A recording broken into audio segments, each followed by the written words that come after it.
জি বন্ধুরা, কেমন আছেন? আশা করি ভালো আছেন। আহ, দেখতেই পাচ্ছেন আমি একটা আম গাছের নিচে দাঁড়িয়ে আছি। জি, তো চলার পথে হঠাৎ আহ, আম বাগান দেখতে পাবো ভাবিনি। তো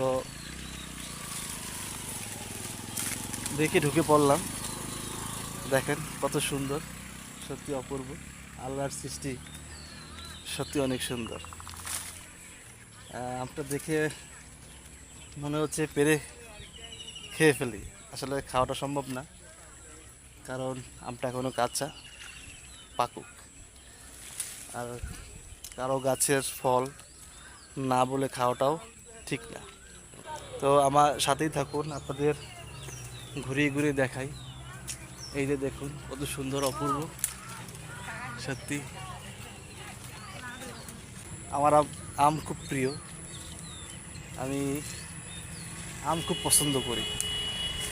অনেক অনেক কিছু পছন্দ করে, কিন্তু আমার পছন্দের অন্যতম আম। আমার আমের প্রতি দুর্বলতা অনেক আগ থেকেই।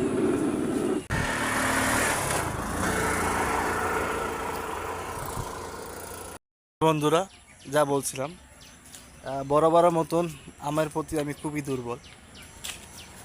ওই যে বললাম, আম আমার খুব প্রিয়। সবাই সব কিছু প্রিয় থাকতে পারে। তো সাথেই থাকুন, আপনাদের ঘুরিয়ে ঘুরিয়ে দেখাই। এখানে অসংখ্য আম গাছ, সারি সারি সাজানো, থোকায় থোকায় পরিপূর্ণ। যদি কখনো সুযোগ হয় এই জায়গাটায় আসবেন, দেখবেন আহ, আম খাওয়ার ভিতরে মজা না, দেখাও অনেক তৃপ্তি। ওই যে দেখুন, থোকায় থোকায় আম ধরছে, সত্যি অপরূপ।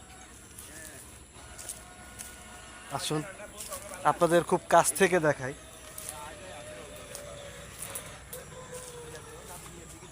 আমের মজা ভিতরে, বাইরে না, ভিতরে।